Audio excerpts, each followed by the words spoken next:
It's Thursday and it's Bulls and Bears. We touch base on the issues to do with trade, business, and also find out how you're doing in terms of how much money is in your pocket, how much can you spend, how much does it cost you to buy the things that you need. And that is the conversation we're going to have with one Mr. Lawrence Karanja. He's a Chief Administrative Secretary, Trade and Industry, and he's joining us live now to talk about the Bulls and Bears conversations on this SMEs and also find out whether the budget was an advantage to the SMEs. Mr. Lawrence, thank you so much for making time for us.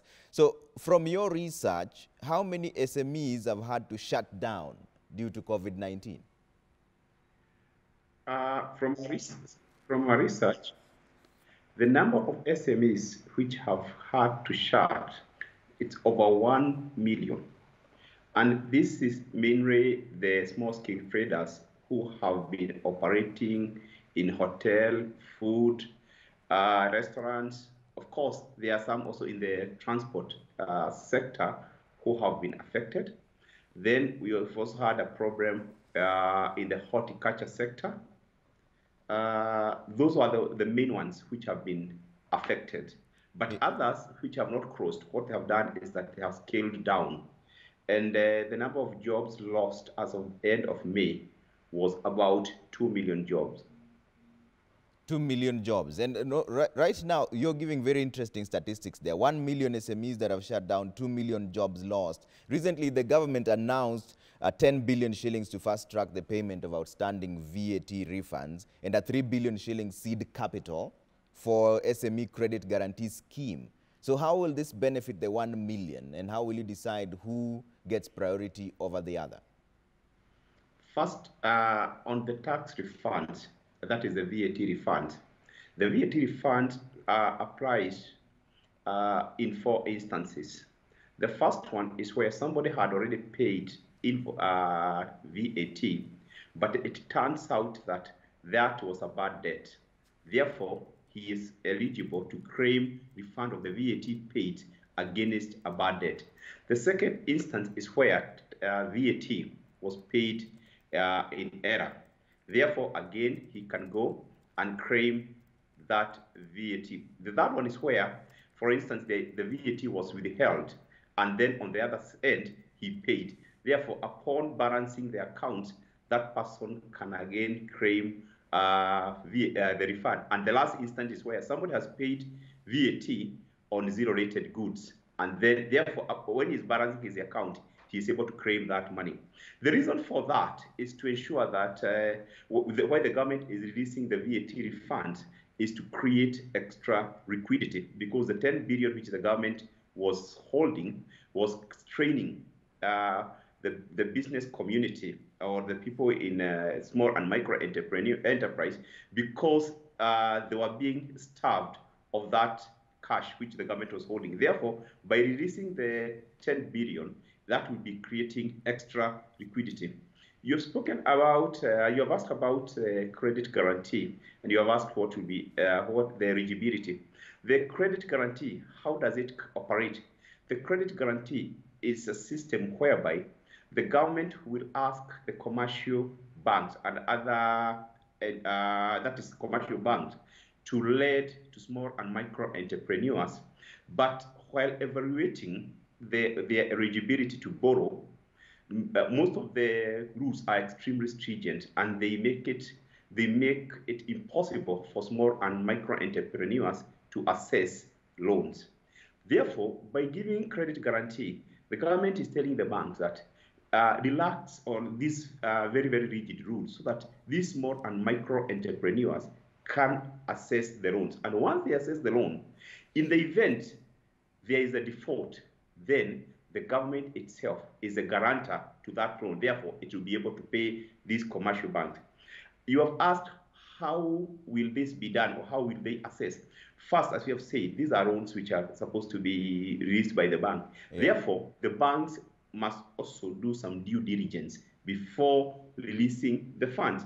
What do I mean by doing due diligence? First, they must establish that this is a person who was in business and he was affected by COVID-19, and therefore he has run out of liquidity, and therefore he requires fresh liquidity so that he can go back to where he was, or that is what we are calling stimulation, so that he can be stimulated, right? and get back to business. Therefore, most our agents in evaluation, whether people qualify as small and micro entrepreneurs, will be the commercial bank, but they will not be as rigid as they were, because they are sure that in case of default, the government will be guaranteeing them. But Mr. Karanja, that's where I'm struggling, because the credit guarantee scheme is essentially just a loan. The businesses are already struggling. How can they even afford the loans? Why wouldn't this be a grant instead? That's true. They're struggling. But why are they struggling? They are struggling because they don't have liquidity. Once you inject liquidity into the business, they'll be able to take it up from where they were before COVID. And then when it comes to payment, the rules will be very, very, very flexible. The time will be extended. So it is not just like you tell somebody the way they were being evaluated. And you remember the issue of listing people through credit reference CRB was removed 2 months ago. Therefore, most of these people who would otherwise not be eligible to get or to assess their loans will be able to get it through the process of credit guarantee, because the government is telling the banks, kindly, can you be a bit flexible? Can you create room for these people who would otherwise not assess the loans? But beyond that, for small and micro entrepreneurs, you also know we have an agency called Small and Micro Enterprise Authority, which has already been given some money to go and deal with those, especially the small and micro business, small business people, the dual carry people who have not been assessing loans through the conventional way. The authority will be going to them, evaluating them in groups and individual basis, and then funding them so that they can be able to jumpstart from where they were before COVID-19. Okay, so one other sector that has been vastly affected by this COVID-19 is the Muteba sector. What is the status of this? Is it still suspended? Yes, under the Standard Act, whenever a pandemic is declared globally, the importation of second-hand clothes and shoes, if a pandemic is declared, then the importation of Muteba and second-hand shoes is automatically suspended. And that has been so. And when COVID-19 was declared on 13, the importation was suspended. But we discussed with these people in the Muteba sector, and we realized that some of them had already ordered goods. And we say that anybody who had ordered and paid for goods for Muteba, that is clothes and shoes, up to 7th of April, they were allowed to import. But upon importation, there are some health procedures they have to go through. First, they must come with a certificate of conformity, confirming that certificate of health, confirming that these goods were inspected and fumigated at the source. Again, once they get into Kenya, they are again supposed to be fumigated at a place or warehouse chosen by the importer, and then upon fumigation, they are released to the Muteba people. But we are now engaging them in a negotiation because they have come to our offices and raised the concern that they are running out of stock. But we must discuss and agree with them what are the health challenges which might be posed by importation of the Muteba. Therefore, we must come, if the ban is to be lifted, we must agree on health protocols to be followed, because we must also consider, we cannot expose our people. We have a duty to protect the Kenyans in the event the importation of those clothes might pose a health challenge. Therefore, we are engaging them and the health expert, and if we can get into an arrangement, then we'll be able to communicate to them, and we'll also be able to communicate to the Kenyans on the status. But it is not that we banned, it is not something we banned simply because of COVID. It is a regulation which exists and has always existed. That is the only thing we invoked. Okay. And so this is an area that has really employed quite a many number of youth there. What is the plan then to ensure that the youth who are suffering from the ban are absorbed in other areas of work instead of languishing in poverty? you are aware that, as we have said, we have various stimulus. One, of course, we have what we are calling the kazi mtaani, which is employing quite a number of young people, and so that they can get alternative source of income. Number two, for the people we have said who are in the Muteba sector, we are saying that it is not that it is the end of the world. As you have said, we are still evaluating. And then the youth who are also in business, we ask them to look at other things they can do. For instance, as we said, you saw it when the issue of mask came.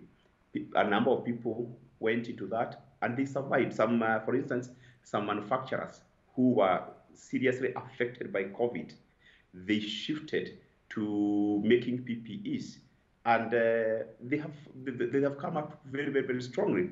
So some of the youth, we can also ask them to look at other alternatives other than Muteba for the time being, so that they can get alternative source of income. But we have said we already have, for instance, the kazi mtaani for the young people. Yeah. Number two, we, as you saw in the economic stimulus, we say the government said that it's going to buy 250,000 desks, and this will be locally fabricated for 100% transition into the secondary school. This is a system which, and this desk must be locally fabricated. It is meant to support and promote the local manufacturers, and those are the Juakari, the people in the who doing welding, the carpenters, etc., etc. And it will be spread throughout Kenya, such that somebody in Moyale can fabricate desks, somebody in Karoleni can fabricate desks, somebody in Siaya can fabricate desks, so that the 250,000 desks will be spread throughout the country. Now, again, on the beds which are being done by the 300 beds per county, we have given the government has given directions that those beds must also be locally fabricated. And if you multiply 300 desks by times 47 counties, those are about 14,000 beds, which will be locally fabricated. Therefore, we are still trying to create employment amongst our youth, amongst our people in the Juakari, small and micro entrepreneurs, because it's a value chain. One will supply wood, another one will supply the chuma, and the rest. Yeah. So, you know, one of the biggest challenges, Mr. Lawrence, for most SMEs is the cost of production. Why has it been such a challenge to level the playing field, so to speak? Even on simple things like food. Eggs, for example, are even cheaper in Uganda than in Kenya. How are you addressing the rising cost of production so that at least our people can have a level playing field and we don't have to lose 1 million small-scale traders? On the issue of cheap import, sometimes it's true, there was a time we had a big challenge on the imported eggs, but we have what we call trade remedies, where we evaluate what is causing some of these products to be cheaper in other countries than in our countries. And Trevor, it's not always that it is because the cost of production here is high. Sometimes there are what we call market distortions. And by market distortion, we say, look where people come and do what is called dumping. You know, you are selling things at a cost lower than the cost of production. And the government enacted an act known as Trade Remedies Act. And as of now, we are constituting an agency called Trade Remedies Agency, which is supposed to look at those circumstances so that we don't have goods which are being dumped here. But you have raised the issue of some of those products. You know that we zero-rated, the government zero-rated some of those farm inputs, and so that if they are being imported into the country, then it becomes cheaper for our farmers, for instance, to those who rear chicken. And so that if you look at the cost of importing some of those raw materials, they have been zero-rated. Therefore, that will make our product to be competitive region. But the other reason why sometimes you find our product being slightly cheaper, slightly expensive. Some of them, it's because the cost of labor in our country within the region is the highest. It's not just the issue you can say about electricity, the input. One of the reasons is because the cost of labor in our region, in our country, is the highest in the region. And why? Because our economy is bigger than the rest. And therefore, as the economy grows, the wage, the demands by the employees also rises. Therefore, that is what makes some of our products to be a bit higher compared to what is within the region. But it is because that is a cost we have to bear because we are growing as an economy and we are ahead of the rest. Okay. Mr. Lawrence Karanja, before we close this, an SME owner, one of the million who have just shut down, they're listening to you this morning and they're wondering where to start. What is your advice to them? Where do they start? Their business has just been shut down. They're laden in debt. They don't know where to start. Their debt levels are too high. What happens? First, we are saying that, and we are advising the SMEs to take COVID as a new challenge. And all what we are doing is to give them first message of hope. Because we know it has been very hard for the SMEs, but we are telling them there is hope and there is a future. And the government of Kenya will support whatever it takes to make sure that all these SMEs are back to normal. And that is why we are coming with the economic stimulus to ensure that none of our SMEs will close forever. We are coming to support them to make sure that they rise and walk back as they were before COVID. But we are telling them to look at COVID as an opportunity and as a challenge, because we have seen some people have risen and because through innovation and come up with new packages, new products. So we are also asking the SMEs to start innovating and look at a way of surviving post-COVID. But they are being assured by the government that the government will be supporting them so that they can rise and walk again. All right. Thank you so much for speaking to us this morning. Mr. Lawrence Karanja is the Chief Administrative Secretary, Ministry of Trade and Industry, just making the heads and tails over the SMEs and the issues that have happened there. More than 1 million small-scale traders have shut down. More than 2 million jobs have also been lost. That is what the CAS was speaking to us about.